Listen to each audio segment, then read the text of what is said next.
IQ가 미래의 학업 성적을 나타낼 확률은 25%밖에 안 돼요. 그러니까 어떤 초등학생이 IQ 검사를 했을 때 높은 점수가 나왔다. 그러면 얘가 중학교나 고등학교 가서도 공부 잘할 것이다. 이렇게 생각해 볼 수 있는 확률이 맥시멈 25%밖에 안 된다는 거죠. 미래에 어떤 아이가 공부를 잘할지 못할지를 알려주는 확률이 95%까지 된다는 거예요. 정말? 만약에 이게 뒤집히게 되면, 그러니까 일주일 리듬이 이렇게 올라가는 상승 구간에서 쉬운 과목을 하고 떨어지는 구간에서 어려운 과목을 하게 되면 효율이 아주 낮아지는 거죠. 그래서 8시간 앉아서 공부를 해도 한두 시간 앉아서 공부하는 것만 못한 그런 결과가 나타날 수 있고요.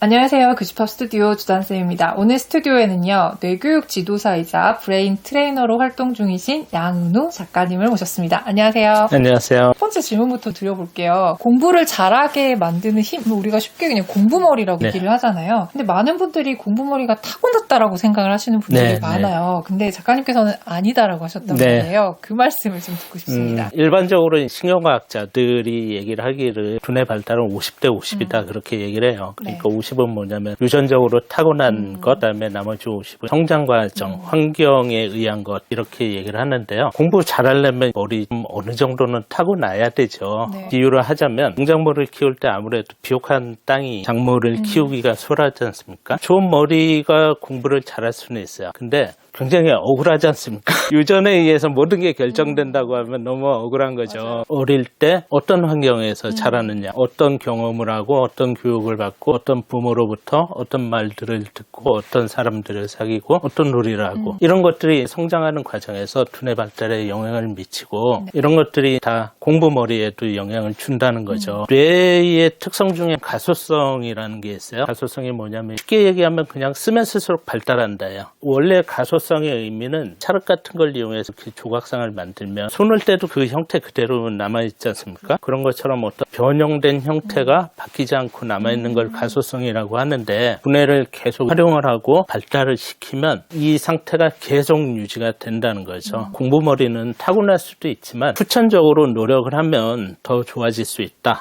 이렇게 말씀드릴 수 있을 것 같아요. 그러면은 IQ와는 좀 다르다라고 생각을 해도 되는 거예요? IQ하고 좀 차이가 있죠. 우리가 흔히 공부머리 하면 사람들이 이제 IQ를 많이 떠올려요. 지능지수인 거죠. 지능지수가 높은 사람은 공부 잘할 것이다. 이렇게 대체적으로 생각을 합니다. 근데 지금까지 진행되어 온 연구 결과에 의하면 IQ가 미래의 학업 성적을 나타낼 확률은 25%밖에 안 돼요. 그러니까 어떤 초등학생이 IQ 검사를 했을 때 높은 점수가 나왔다. 그러면 얘가 중학교나 고등학교 가서도 공부 잘할 것이다. 이렇게 생각해 볼 수 있는 확률이 맥시멈 25%밖에 안 된다는 거죠. 그 이유가 뭐냐면 IQ의 태생 자체가 좀 그래서 그래요. 우리가 새로운 환경에서 전혀 배우지 못한 문제를 해결할 수 있는 그런 것들이 유동성 지능인데 이게 공부하는 데는 더 중요해요. 요즘 수능 같은 거 출제가 다 그런 식으로 나오거든요. 응용 문제, 창의력 그런 것들. 근데 IQ는 그런 게 아니고 일단 한번 경험한 지식들, 내가 배웠던 거 아니면 뭐 내가 경험해서 알고 있는 거 그런 걸 주로 묻습니다.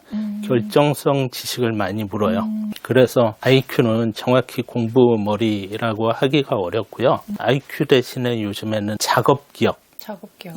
워킹 메모리라고 하는데 작업 기억의 개념이 많이 활용이 되고 있어요. 이 작업 기억이라는 게 미래에 어떤 아이가 공부를 잘할지 못할지를 알려주는 확률이 95%까지 된다는 거예요. 정말요? 초등학생을 대상으로 작업 기억을 측정을 해보면 얘가 높게 나오면 나중에 커서도 공부 잘할 확률이 높은 거죠. 작업 기억이 낮으면 공부를 잘할 가능성이 좀 낮고요. 일단은 작업 기억이 뭔지부터 좀 알아야 될 것 같아요. 작업 기억 이라고 하는 게 용어 정의 자체는 어렵습니다. 어떤 언어 이해나 학습이나 어떤 추론이나 뭐 의사결정이나 판단 이런 복잡한 과제를 수행하는 데 필요한 정보를 조작하는 저장 공간을 제공하는 두뇌 시스템. 쉽게 얘기하면 머릿속에 보이지 않는 작업대가 있는 거예요. 서양의 드라마나 영화 같은 거 보면 창고에 작업대 같은 거 자주 나오잖아요. 그런 것처럼 머릿속에 작업대가 있어요. 그래서 여기는 뭐 공구를 걸어놓는 것도 있고 어떤 서랍 같은 것도 있고 분해 조립할 수 있는 받침대도 있고 칠판 같은 것도 있고 그런 거예요.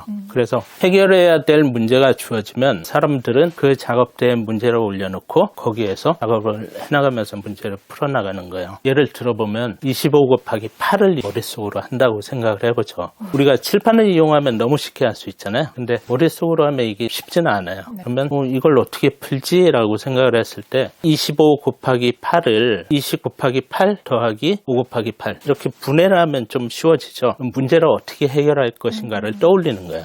그리고 20 곱하기 8, 5 곱하기 8을 하려면 장기 기억에 있는 구단을 불러와서 계산을 해야 됩니다. 그 다음에 20 곱하기 8은 160이고 5 곱하기 8은 40이라는 결과값을 잠시 저장을 해놔야 되죠. 최종적으로 이 둘을 불러서 결합해가지고 200이라는 값을 얻을 수 있어요. 그래서 어떤 문제를 어떻게 해결할 것이냐, 그 다음에 이 문제를 해결하는데 어떤 정보들이 필요할 것이냐, 장기 기억에 있는 걸 끌어다 쓰고 잠시 이 결과값을 저장해놓고 이것들을 종합적으로 결합해서 답을 얻는 이러한 과정들이 작업 기억이다라고 생각하시면 되고요. 실제적으로 무언가를 만들 때 쓰는 작업대라고 보시면 되는데 이 작업대의 성능이 좋으냐 나쁘냐에 따라서 공부를 잘할 수 있느냐 못할 수 있느냐 이게 갈리는 거죠. 우리 그런 경우 있죠. 초등학교 때는 공부를 굉장히 잘했는데 중학교 올라가면서 성적이 떨어져.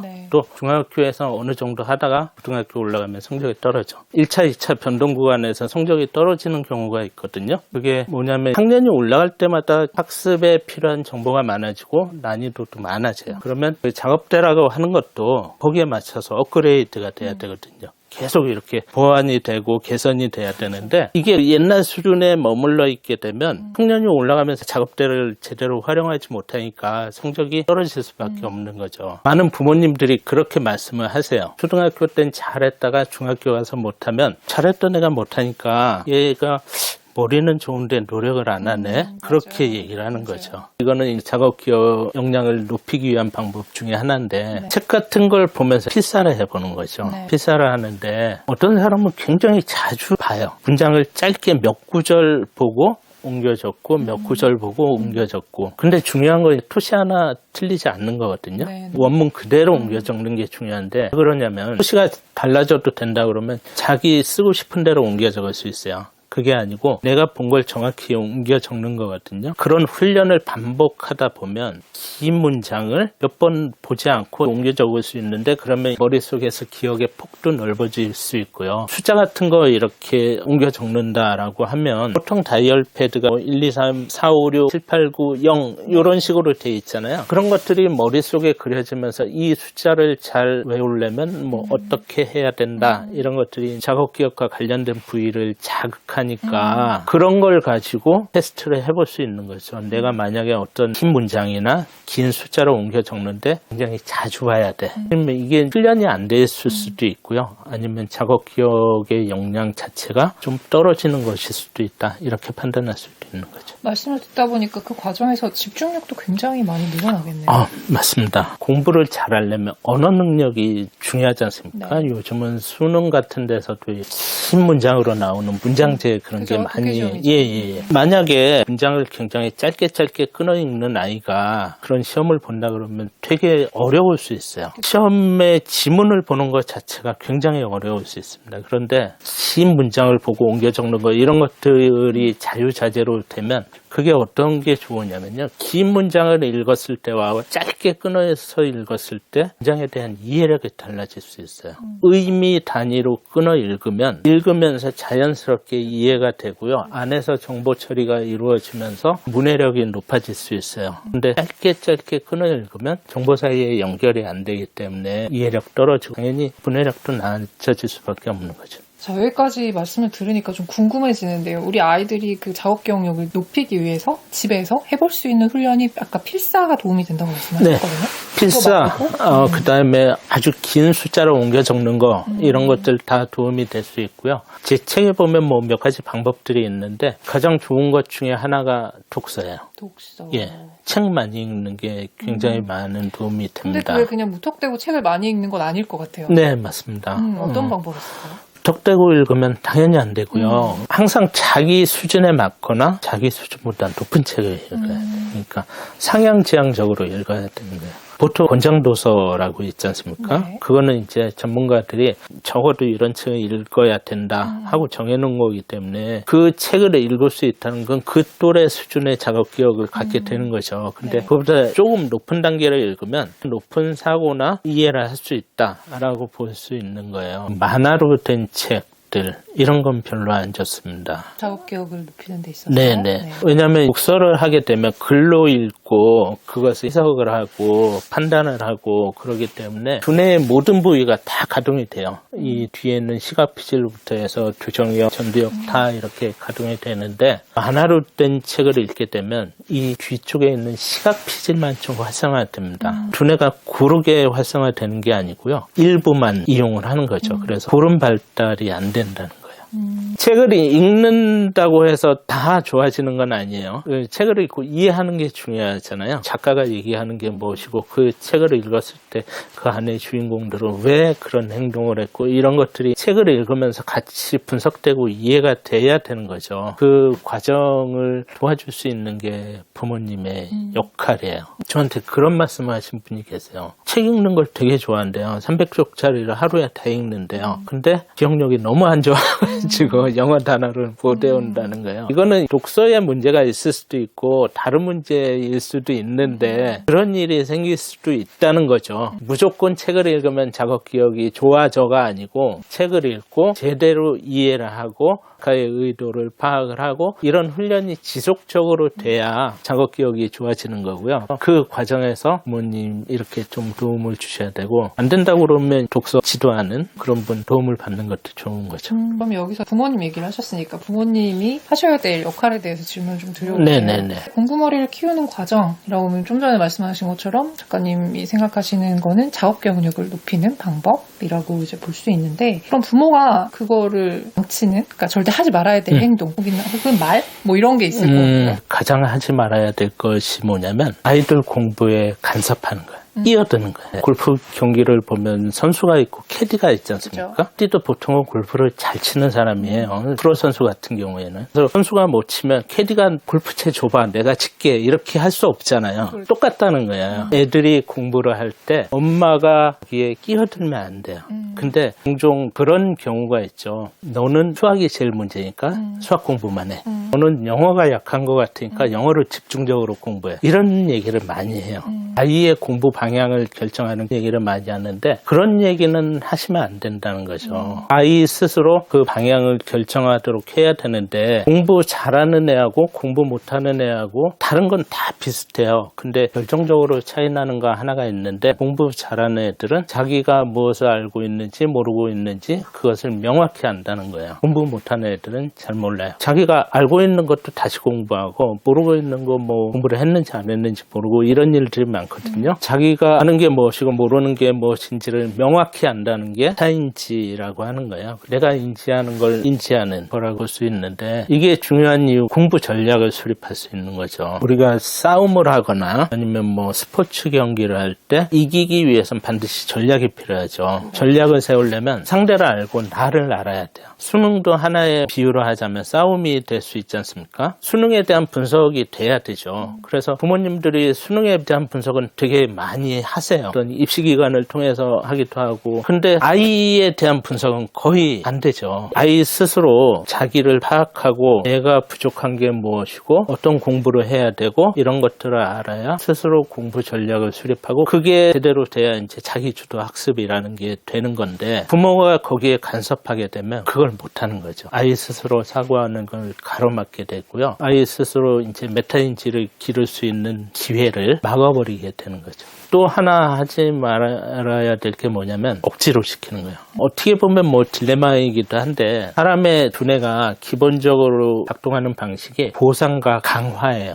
무언가를 했을 때 보상이라는 게 기분 좋은 느낌, 즐거움, 쾌감 이런 거죠. 이런 게 일어나면 그 행동을 자꾸 자꾸 하려고 그러는 거죠. 청소를 해서 칭찬받으면 누가 시키지 않아도 청소를 하게 되고 이런 게 강화인데 보상이 일어나지 않는 행동은 안 하려고 해요. 회피를 하는 거죠. 근데 공부를 통한 보상은 굉장히 늦게 일어나니까 눈에 잘 보이지도 않고 안 하고 싶어요. 회피를 하는데 그걸 억지로 붙잡아 놓고 자꾸 시키면 애는 망가지는 거죠. 하나만 더 말씀드리자면 우리가 공부에 대해서 잘못 알고 있는 것들이 있어요. 뭐 예를 들면 책상에 오래 앉아 있으면 있을수록 공부 잘할 수 있다. 공부는 뭐 요령 없이 끈기 있게 하는 것이다. 이런 것들. 그다음에 중요한 공부를 앞두고는 밤잠 주량하면서 하는 게 좋다. 이런 게 어떻게 보면 두뇌의 효율을 역행하는 그런 것들이거든요. 그런 식으로 강요를 하시는 부모님들도 계세요.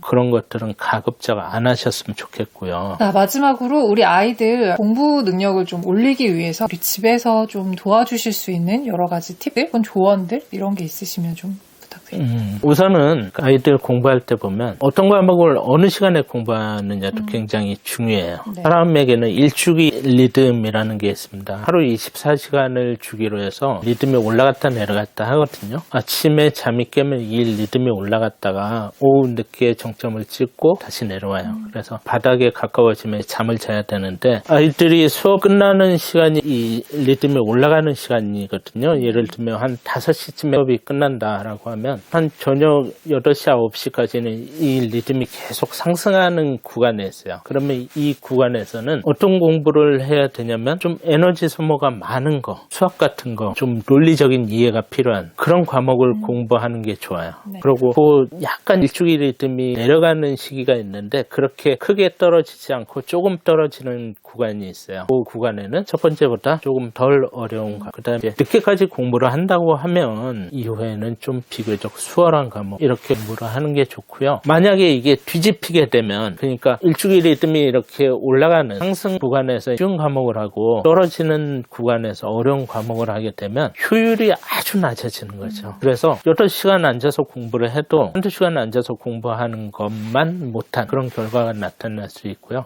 그래서 그런 것도 조심했으면 좋겠다 하는 거고요. 네. 그다음에 공부를 할 때 스터디 큐브라는 게 있는데 한때 굉장히 유행을 했어요. 공부를 할 때 조용한 환경을 찾는 거예요. 소음도 전혀 없고 완전히 정적인 상태에서 공부하는 걸 굉장히 선호합니다. 소음이 없으니까 애들은 공부하는 걸 굉장히 집중이 잘 된다, 몰입이 잘 된다 이렇게 느낄 수 있는데 사실 일상생활 속에서 백색 소음이 있을 때 공부가 더 잘 돼요. 백색 소음이라는 게 이런 거죠. 바람 소리 같은 거 아니면 비 내리는 소리, 그다음에 에어컨 돌아가는 소리, 냉장고 윙윙거리는 소리 이런 게 다 백색 소음이거든요. 근데 이게 공부에 방해된다고 해서 이런 걸 차단하게 되면 오히려 효율이 떨어져요. 너무 조용한 환경도 좋지 않고요. 나중에 시험을 보거나 그럴 때도 공부한 환경과 가장 가까운 환경에서 시험 볼 때가 점수가 가장 좋게 나옵니다. 지나치게 조용한 환경에서 공부를 하게 되면 나중에 소음도 있고 그런 환경에 가서 시험 볼 때 좀 불리해질 수 있죠. 살짝 배고픈 상태로 공부하는 게 좋다는 거죠. 애들이 공부하는데 힘들고 그러니까 이제 먹을 것도 많이 해주시고 자꾸 배부르게 해주실 수 있는데 약간 공복 상태에서 그렐린이라는 호르몬이 나오고요. 이 호르몬이 해마에 전달되면 해마의 활동이 증가를 합니다. 우리도 약간 배고픈 상태일 때 일이 잘 되는 것처럼 아이들도 살짝 허기 느끼는 상태에서 공부를 잘할 수 있다는 거예요. 그래서 너무 포만감을 느끼지 않게 그렇게 해주시는 게 좋다는 겁니다. 네, 여기까지 뇌과학 측면에서 좋은 말씀 해주셨는데요. 오늘 말씀들에서 여러 가지 힌트들 얻으시면 좋을 것 같습니다. 오늘 좋은 말씀 감사합니다. 수고하셨습니다. 감사합니다.